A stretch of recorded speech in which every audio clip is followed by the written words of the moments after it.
Erga namoomaa Human Rights Watch baasee mootummaa Itoophiyaa balaaleffate tajaajilli kominikeeshinii mootummaa ibsa kibxata baaseen gabaasichi bu'uura hin qabu jedhe torban darbee ture Human Rights Watch waliigaltee nagaa boodas lixa Tigraayitti yakkii sanyii dhabamsiisuu raawwataa jira jechuun kan ibse badii raawwateefis humnoota maaraa fi milishoota himate Firaa'ol Balaay dabalata qabdi. Qabiyyeen gabaasa sarbamni mirgoota namoomaa raawwatameera jechuuf dhiyaate yeroo ilaalamuttis qorannoon sirrii kan hin taasifamnee fi ragaa gahaa ta'een kan hin deeggaramne ta'uu isaarraa kan ka'e kan amanamu miti jedheera ibsi kun. Dhaabbanni mirga dhala namaaf falmu Human Rights Watch naannoo falmisiisaa lixa Tigraay keessatti waliigaltee nagaatiin boodas yakki saba dhabamsiisuu yookiin ethnic cleansing itti fufeeraa jechuun ture gabaasa kan baase. Human Rights Watch qorannoo ji'ootaaf geggeesseera jedheen bakka humnoonni Amaaraa fi Tigraay naaf mala jechuun irratti wal falman lixa Tigraay keessatti kanneen yakka saba dhabamsiisuu raawwachaa turan erga waliigaltee nagaa Piriitooriyaatis gocha isaanii itti fufaniiru jechuun ibsee ture. Tajaajilli kominikeeshinii mootummaa Itoophiyaa garuu gabaasni jaarmiyaan mirga namoomaa kun dhiyeesse kan sirrii hin taanee fi waan lafarra jiru kan hin ibsinedha jechuun duudhaa waliin jiraachuu uummata barootaaf waliin ture cilee kan dibuu fi walitti bu'iinsa kan kakaasu dhallee jedheera. Kana malees adeemsa araaraa fi marii biyyattiin itti jirtu keessattillee gabaasa dhimma hin baasne ta'edha jedheera. Walitti bu'iinsi kaaba Itoophiyaatti ture naannolee Affaar, Amaaraa fi Tigraay keessa kutaalee hawaasa garaagaraa jiraatan irras miidhaa kan geessise ta'uun osoo beekamu jaarmiyaan kun bakka tokko adda baasanii filachuun gabaasa baasuun sirrii miti jedheera mootummaan. Keessumaa gabaasni kun yeroo biyyattiin adeemsa araaraa bifa guutuu ta'een hojiirra oolchaa jirtutti waan ta'eef ajandaa dhoksaa biyya keenya irratti deemsisuuf hawaasni idil addunyaa ilaalcha dogoggoraa akka qabaatu gochuuf hojjechaa akka jiru agarsiistuudha jedha ibsichi. Lixni Tigraay erga waraanni kaaba Itoophiyaa eegalee harka humnoota Amaaraa jira.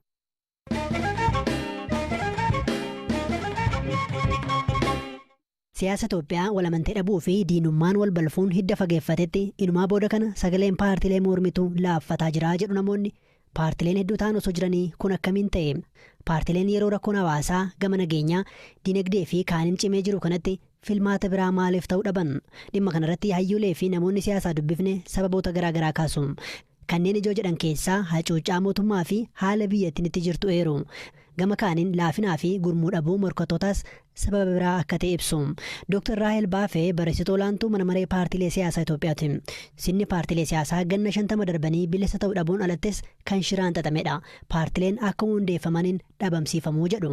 50 ዓመቱ ከኃይለ ሥላሴ ጀምሮ ደርግን አልፈን በመጣንበት ስርዓት ነፃ የሆነ ፖለቲካ sirna mootii Haayila Sillaaseetii jalqabee dirreen siyaasaa bilisa ta'een turre shiratu ture. Bara 1983 Adwaawiin aangoo erga qabatee booda paartileen siyaasaa danoomanii akka socho'an ibsee ture. Garuu hojiirran oolle. Olaantummaa warraaqsa diimokiraatawaatu barbaachisa ture. Paartilee mormituu diinummaan labsanii balleessu yookiin laaffisu ture. Ammallee kanuma argaa waan jirruuf paartileen shira kanarraa miliquu waan hin dandeenyeef yeroo hunda duubatti yeroo hafan mul'ata.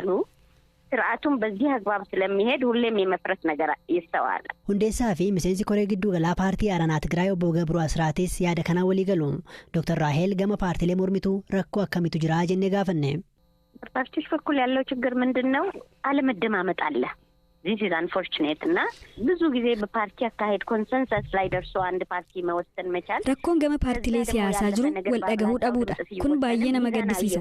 Wal amananii rakkoowwan furuurra rakkootu mul'ata. Koreen hojii raawwachiiftuu waan fedhu gaafa murteessu rakkoon ni bal'ata. Gama kaaniin paartileen siyaasaa yeroo hundaa'an hunduu dhimmi biyyaa isaan yaaddessee kan hundaa'an ta'uu dhabuu malu. Miidhaawwan garaagaraa waan jiraniif rakkoowwan sana jalaa miliquuf gaaddidduu tokko jalatti dhufuunis jira. Rakkoowwan baay'eetu jira. Akka biyyoota dimokiraasii barataa jiranii dirreen siyaasaa bilisa ta'een jiru. ዲሞክራሲን እየተለማመዱ እንዳሉ ሀገሮች ነፃ የሆነ የፖለቲካ ሜዳ የለም። Paartileen siyaasaa cimuu dhabuun hawaasi filmaata biraa akka dhabu taasisa. Gargaaraan Profeesar Shimallis Hayiluun waggoota 10 darbaniif Yuunivarsiitii Wallootti saayinsii siyaasaa fi hariiroo idil addunyaa barsiisaa jiru.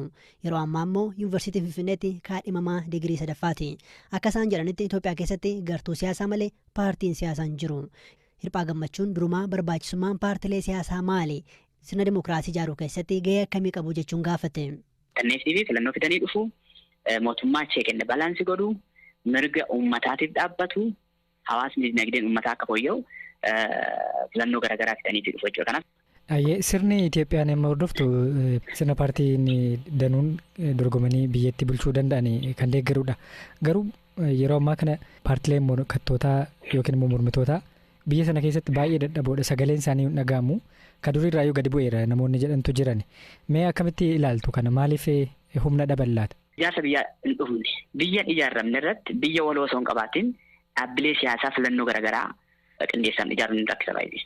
Maaliif jecha akkan dura kaase dhaabbilee siyaasaa jechuun filannoodhaan wal dorgomu. Biyya jechuun isa beeki sirna waloo hin qabnu. Biyya kana keessa sirna jechuun baay'ee sirni taphaa paartii siyaasaa heera mootummaa waloo jaarmiyaa filannoo to'atu booddee filannoo inni kana waloo mana murtii hundi irratti walii gale waloo humna waraanaa hundi irratti walii gale waloo poolisii fi hangana fakkaatan hoo qabaatte jarri kuni warra ampiiridha yookaan immoo warra waan kana hooggan koochidha. Yoo taphattoonni paawulii hojjetan dogongora hojjetan karaatti deebisanii paartiin akkasiin dhaabbata.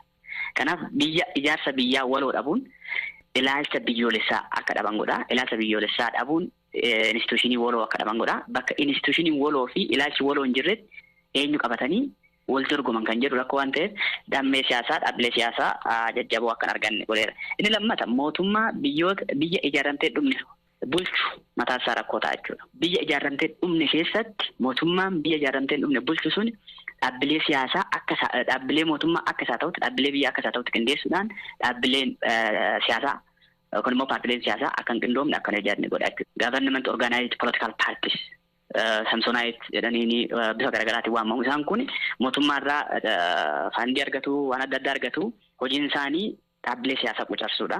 Dhaabbilee siyaasaa sirrii mormituu ta'anii ba'aniitoo uummataaf dhaabbachuu danda'an akka quncaran akka sagalee dhaban taasisu. Dhaabbileen siyaasaa biyya kanaa kan deeggaman keessa fi alaani. Inni alaanii ana nama kaase ta'a. Dhaabbileen siyaasaa biyya keenyaa keessotti internal dimokiraasii waan jedhamu. Intara paartii dimokiraasii waan jedhamu. Keessoo isaaniitti dimokiraasiin qabanii caaseffama sagantaa poolisii tarsiimoo dhaabni siyaasaa qabu tokko hin qaban baay'ee isaanii baay'ee. Rakkoo alaatiin walitti dhufuudhaan dhaabbileen siyaasaa akka bittinnaan godhan. Inni sadaffaan ani hin kaasne rakkoon akka bittinnaan godhu dhaabbileen siyaasaa biyya kana keessattuu dhaabbileen mormitoo rakkoo waloo diina waloo qabu malee sagantaa fi ajandaa waloo hin qaban.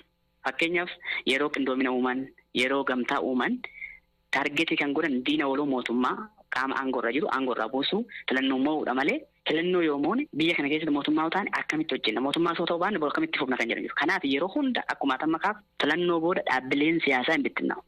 Mee falasammoo akaafnu.